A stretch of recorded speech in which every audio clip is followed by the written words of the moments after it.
Happy Wednesday, Mount members. Welcome to Bible study. We appreciate you for being on this journey with us. This is our 10th lesson on Joseph's journey to forgiveness. And we're going to be finishing up this series next week. So I challenge you to go back and watch some of the previous lessons to get caught up if you have not been with us up to this point. Some really good tools that we've been sharing with you guys over the past few months now, and so hopefully you've been blessed by it. And today I need you to help us spread the word. And so if you're watching this at noon, watching this at 6:30, we're live on Facebook, live on YouTube, live on Twitter, and those of you who are watching or listening by way of dial pad, let somebody know that we want you to jump in and to take part in this conversation. And for those who are watching at noon and 6:30 on Wednesday, today on this Wednesday, we won't be having our after Bible study call. Today, but prayerfulness Bible study in itself will be a blessing to you. As we re-enter Joseph's story, we are now in the 46th chapter of Genesis, and we find that Jacob has departed the familiar land of Canaan to travel to see his long-lost son. And though Jacob has never been to Egypt before, his grandfather, Abraham, traveled there during a time of famine in his own life. It was in Egypt where Abraham lied to Pharaoh by telling him that Sarah was his sister rather than his wife. That story is in the 12th chapter of Genesis, when terrible plagues came upon Egypt as a result. So when Pharaoh discovered that Abraham and Sarah were married, he sent them away. Jacob's encounter with Pharaoh could not have been more different. In verses 1 through 7, Reverend Butler shared last week how Jacob was reassured by God that God is with him and that God would bless Egypt. Verses 8 through 27 list the people who traveled from Hebron to Egypt with him. And in verse 28, Jacob sent Judah ahead of him to Joseph to get directions to Goshen. Then finally, verse 29 is the moment, 22 years in the making. Listen. Joseph had his chariot made ready and went to Goshen to meet his father Israel. As soon as Joseph appeared before him, he threw his arms around his father and wept for a long time. Israel said to Joseph, "Now I am ready to die, since I have seen for myself that you are still alive." There is much weeping and little talking on Joseph's part. By forgiving and reconciling with his brothers, Joseph regains the father that he had lost many years ago. He spent his first 17 years with his father, and now he will have another 17 years with him in Egypt before Jacob dies at the age of 147. Joseph also gains the blessing of having an entire family with him, his brothers and his many nieces and many nephews. In a previous lesson, we noted that reconciling with people who have hurt us can open the door for blessings in other relationships as well. When we refuse to forgive or reconcile with our offenders, we can miss out on collateral relationships along the way. For example, when we cannot reconcile with one friend, we can lose our relationships with mutual friends caught in the crossfire. But as we forgive and reconcile, we experience blessings that also affect others around us. Now, as we finish Genesis, the 46th chapter, we find Joseph instructing his family on what they are to say to Pharaoh. Let's keep on listening. Then Joseph said to his brothers and to his father's household, "I will go up and speak to Pharaoh and will say to him, my brothers and my father's household who were living in the land of Canaan have come to me. The men are shepherds. They tend livestock, and they have brought along their flocks and herds and everything they own. When Pharaoh calls you in and asks, 'What is your occupation?' you should answer, 'Your servants have tended livestock from our boyhood on, just as our fathers did.' Then you will be allowed to settle in the region of Goshen, for all shepherds are detestable to the Egyptians. Verse 34 tells us that knowing they are shepherds, Pharaoh will allow them to live in the land of Goshen because the Egyptians despise shepherds. Now, I wonder if Joseph is protecting them in some way. Perhaps he knows his family will be left alone or won't be seen as a threat to Egyptian commerce. Or perhaps he is protecting them from the temptation to intermarry with the Egyptians or adopt pagan practices, which God had clearly warned his people not to do. Another option is that Joseph just wants them to be totally honest with Pharaoh. He knows his brothers have a history of deceit, and perhaps he wants to be sure that they don't tarnish his reputation as a man of integrity in Egypt. No matter the reason behind Joseph's instructions, we see him reunited and caring for the welfare of his family. As they move into a new land that Joseph has known for over 2 decades now, he leads, he provides, and he reconnects with his family. It is a beautiful picture of God's amazing grace. We're moving into chapter 47 now. Here are the first few verses. Joseph went and told Pharaoh, My father and brothers, with their flocks and herds and everything they own, have come from the land of Canaan and are now in Goshen. He chose 5 of his brothers and presented them before Pharaoh.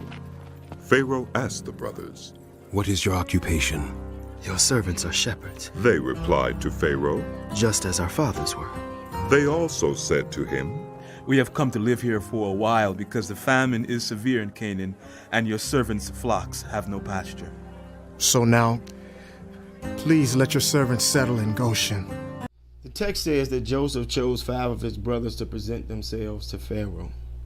Which ones did he choose? According to tradition, when Joseph went before Pharaoh, he took with him Reuben, Simeon, Levi, Benjamin, and Issachar.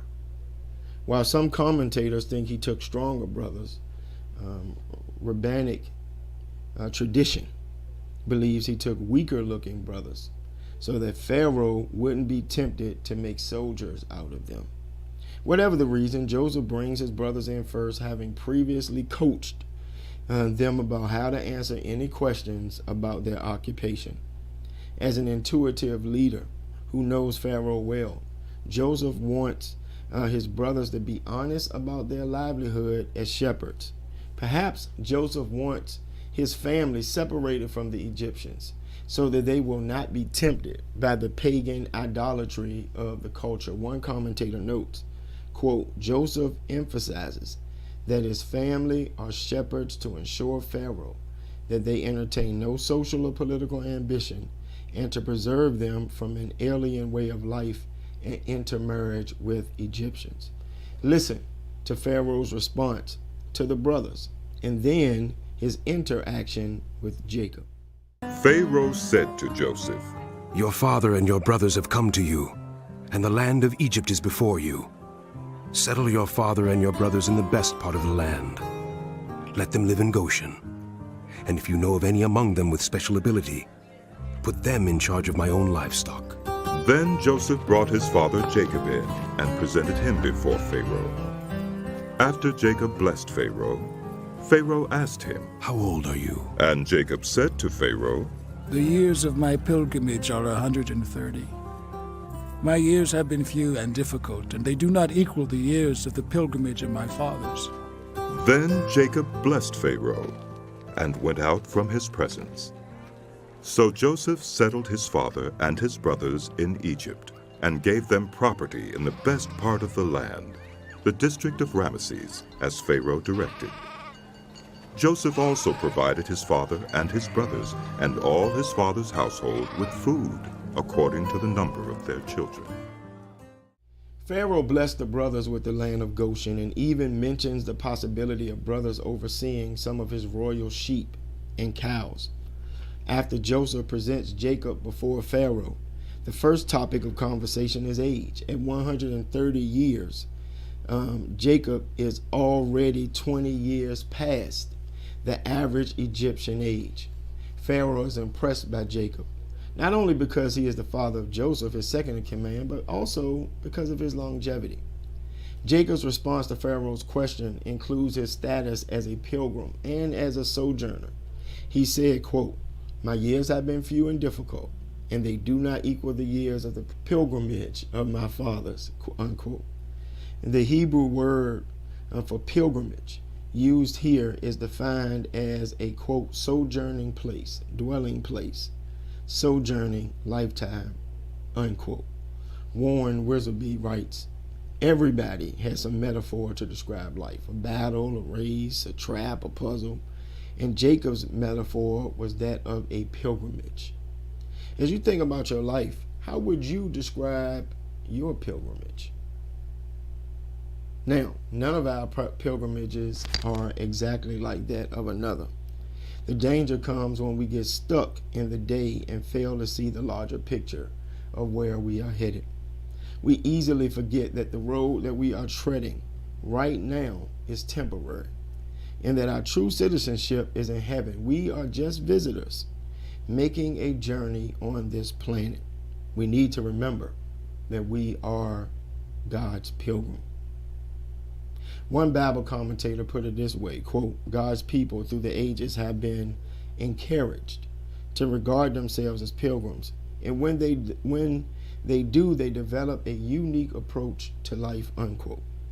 And I agree. When we realize that this earth is not all there is, it affects the way that we live.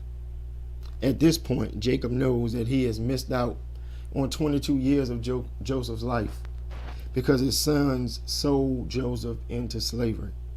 He could resent them so bitterly that it tears his family apart. Yet, he chooses a pilgrim mentality instead. A pilgrim mentality reminds us that life is short and that unforgiveness can keep us from those we love most, often the ones who seem to hurt us the most. As we recognize that each of us is on a journey, it should give us compassion for our fellow sojourners. They are in process, just as we are. I've wasted time and mental energy on resentments over past hurts, which has spoiled my ability to enjoy the present journey alongside others. We miss the blessings of today when we are stuck in resentment for things that happened yesterday. God desires us to walk our roads together, especially in our families and the community of believers. And when you get a chance, I want you to read the rest of Genesis 47. It describes Joseph's plan to ration food out during the famine. Now, Genesis 47 comes to a close with Jacob at 147 years old and him being on his deathbed. He asks Joseph to promise him that he will not be buried in Egypt, but return to his homeland to be buried with his ancestors. Jacob reminds Joseph that Egypt is transitory and God will bring their people back to the land of Canaan. And so I say to you, even if you are in Egypt right now, don't forget the promise that there is a Canaan. Jacob repeated his promises of God to his son, and later Joseph will repeat God's promises to his brothers. And I want you to listen as we move into Genesis 48. Some time later, Joseph was told, "Your father is ill." so he took his 2 sons, Manasseh and Ephraim, along with him. When Jacob was told, "Your son Joseph has come to you," Israel rallied his strength and sat up on the bed. Jacob said to Joseph, God Almighty appeared to me at Luz in the land of Canaan, and there he blessed me and said to me, I am going to make you fruitful and increase your numbers. I will make you a community of peoples, and I will give this land as an everlasting possession to your descendants after you. Now then, your 2 sons born to you in Egypt before I came to you here will be reckoned as mine. Ephraim and Manasseh will be mine, just as Reuben and Simeon are mine. Any children born to you after them will be yours. In the territory they inherit, they will be reckoned under the names of their brothers. As I was returning from Padan, to my sorrow, Rachel died in the land of Canaan while we were still on the way. a little distance from Ephrath. So I buried her there, beside the road to Ephrath. That is, Bethlehem. When Israel saw the sons of Joseph, he asked, Who are these? They are the sons God has given me here. Joseph said to his father. Then Israel said, Bring them to me so I may bless them. Now Israel's eyes were failing because of old age, and he could hardly see. So Joseph brought his sons close to him, and his father kissed them and embraced them. Israel said to Joseph, I never expected to see your face again, and now God has allowed me to see your children too. Having reminded Joseph of God's promise to bless them, Jacob now prepares to bless his children and grandchildren. His eyesight has grown dim, so he asks his father to confirm their identity as his grandsons. Listen, as Jacob pronounces the blessing and notices his actions and message, they do not follow human logic and tradition. And pay attention, because this is the first time in biblical account that we see Joseph get a little angry about something. And I'm glad to know that he got upset sometimes. This makes him a little more human to us. Listen. Then Joseph removed them from Israel's knees and bowed down with his face to the ground. And Joseph took both of them, Ephraim on his right toward Israel's left hand, and Manasseh on his left toward Israel's right hand, and brought them close to him. But Israel reached out his right hand and put it on Ephraim's head, though he was the younger. And crossing his arms, he put his left hand on Manasseh's head, even though Manasseh was the firstborn. We know from verse 12 that Joseph is prostrate with his face to the ground as Jacob gives the blessing. It is from this position, after the blessing has already been given, that Joseph notices his father crossed his arms and gave his younger son priority over the older. It's ironic that Jacob does this knowing that he himself stole the blessing from his older brother Esau. However, one scholar points out, Jacob may be losing his sight, but he's not losing his insight. We have to trust that God guided him in this prophetic hand switching. Jacob blesses Joseph, then Joseph's sons. Then he blessed Joseph and said, May the God before whom my fathers Abraham and Isaac walked faithfully, the God who has been my shepherd all my life to this day, the angel who has delivered me from all harm, may he bless these boys. May they be called by my name and the names of my fathers Abraham and Isaac, and may they increase greatly on the earth. When Joseph saw his father placing his right hand on Ephraim's head, he was displeased. So he took hold of his father's hand to move it from Ephraim's head to Manasseh's head. Joseph said to him, No, my father, this one is the firstborn. Put your right hand on his head. But his father refused and said, I know, my son, I know. He too will become a people, and he too will become great. Nevertheless, his younger brother will be greater than he, and his descendants will become a group of nations. He blessed them that day and said, In your name will Israel pronounce this blessing. May God make you like Ephraim and Manasseh. So he put Ephraim ahead of Manasseh. Honestly, as a son and a father, I would have struggled with Jacob's hand crossing just as Joseph did. Joseph might have been concerned about his father giving the greater blessing to the younger son because he had been the favored younger son and had seen the consequences of sibling rivalry. Perhaps he wanted to spare Ephraim and Manasseh any cause for division as brothers. Yet what seems most logical to us isn't always God's plan. And although God is a God of order, we need to remember that it is God's order, not ours. God's ways are perfect, but they don't always seem that way from our point of view. God's ways and God's thoughts transcend ours. We can't see the complete picture, but if we could, we would make the same decision that God would make. Knowing all the future generations in Ephraim and Manasseh's legacy, God let Jacob know that the younger would be greater than the older.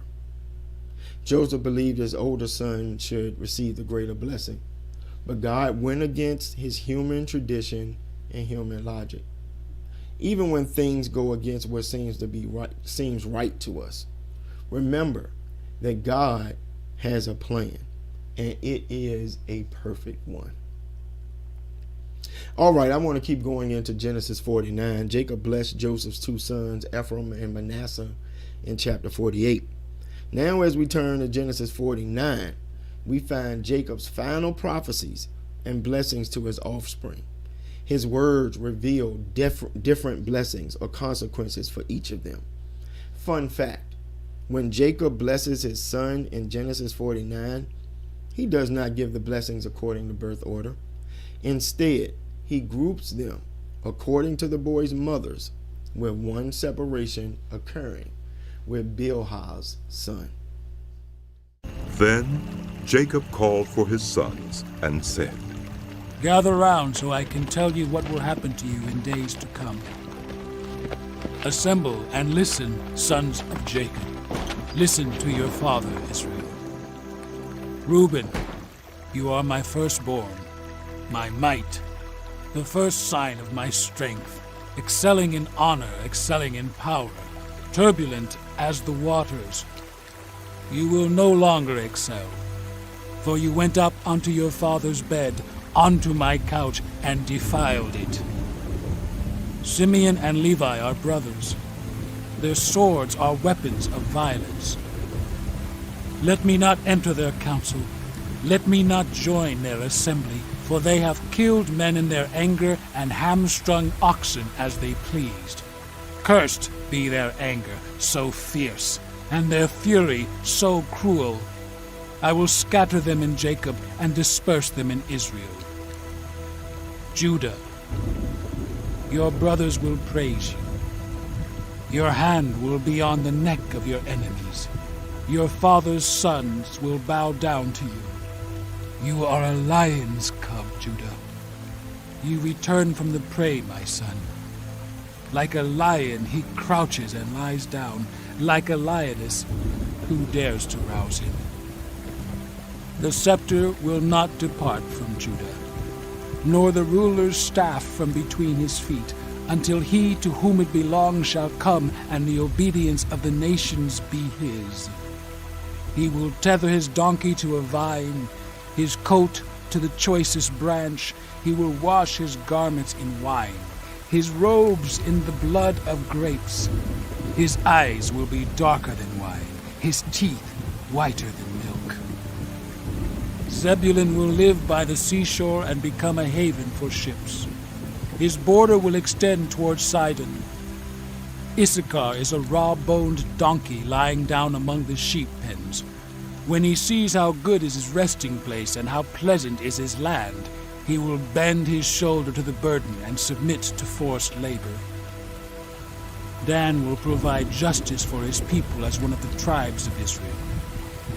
Dan will be a snake by the roadside, a viper along the path that bites the horse's heels so that its rider tumbles backward.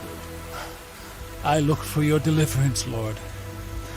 Gad will be attacked by a band of raiders, but he will attack them at their heels. Asher's food will be rich. He will provide delicacies fit for a king. Naphtali is a doe set free that bears beautiful fawns. Joseph is a fruitful vine near a spring, whose branches climb over a wall. With bitterness archers attacked him. They shot at him with hostility, but his bow remained steady, his strong arms stayed limber, because of the hand of the mighty one of Jacob, because of the shepherd, the rock of Israel, because of your father's God, who helps you, because of the Almighty, who blesses you with blessings of the heavens above, blessings of the deep that lies below, blessings of the breast and womb. Your father's blessings are greater than the blessings of the ancient mountains, than the bounty of the age-old hills. Let all these rest on the head of Joseph. on the brow of the prince among his brothers. Benjamin is a ravenous wolf. In the morning he devours the prey.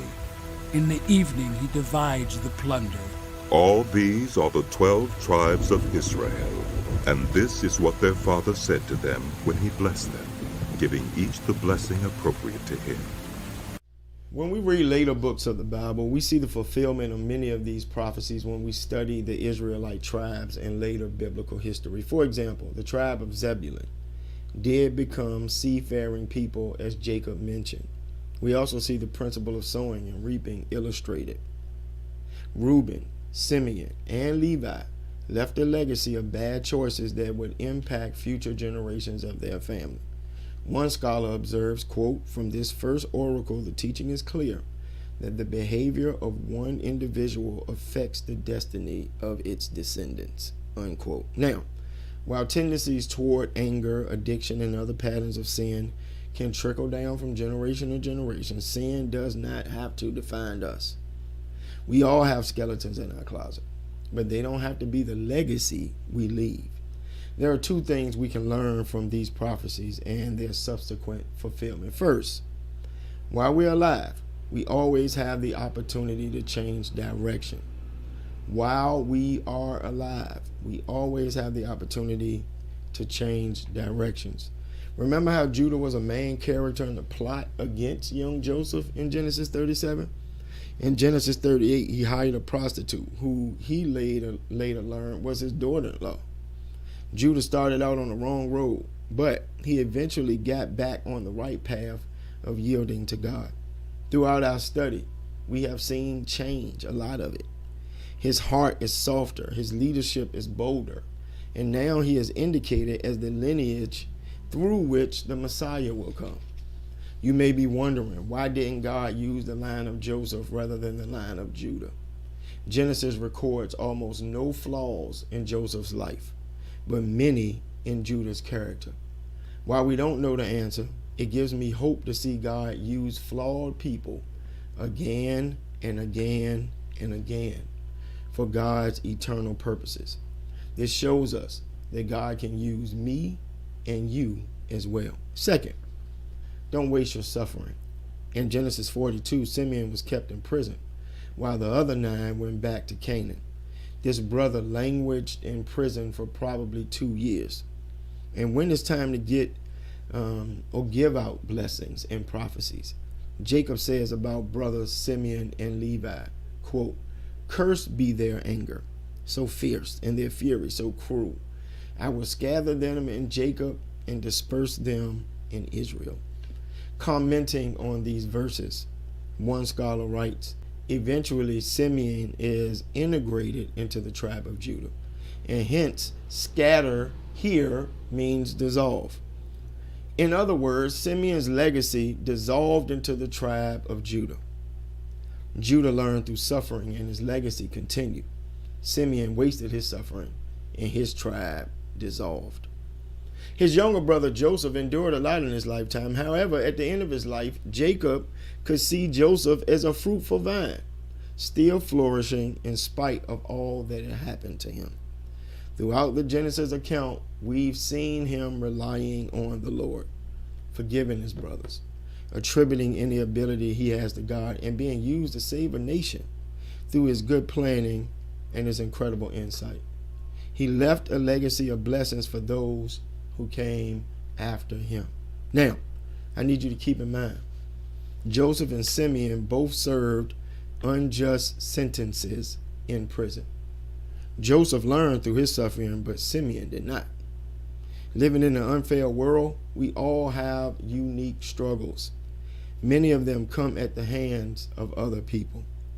The posture that we take toward our suffering and our offenders will greatly affect the kind of character produced in our lives. Don't let your pain be in vain. Wasting our sufferings by remaining hard-hearted and unteachable impacts the legacy that you will leave. If, like Joseph and Judah, we learn through our struggles, we can bestow blessings on the tribe that will come long after we have left the earth. whether they are your children, whether they are your grandchildren, whether they are your nieces or your nephews, whether it is kids that you teach or teens that you mentor or someone else you invest in, you are leaving a legacy to those who come after you. Make it a positive one. Listen, as I said at the beginning, we're not doing an after Bible study discussion today. However, I do want to leave you with a question to consider. If someone were to interview the people with whom you have the closest contact on a regular basis, which would they say your legacy is more like? Are you a Judah? You had some pretty big mistakes in your past, but then you changed directions and began following God wholeheartedly. Are you a Simeon? You suffered as much as anybody, but you continue to be led by your emotions rather than to learn from your past. Or are you a Joseph? While nobody's perfect, you've lived a life of integrity, attempting to pursue God through times of difficulty and prosperity. God bless you. I'm going to miss seeing you after Bible study today, but we'll pick back up next week as we have our last Bible study on forgiveness. We are now a little close. We're almost at 75% of our Lenten journey completed. So I pray that you go hard with us for this last quarter of the journey. Join us tomorrow morning for our prayer call. Join us Friday morning for our prayer call. Join us Saturday for our prayer call at 7 a.m. Join us on Sunday for worship at 10:45 here at the Mount. And we offer online as well. All right. Thank you. I pray this Bible study bless y'all today. God bless you. Tell somebody to check it out.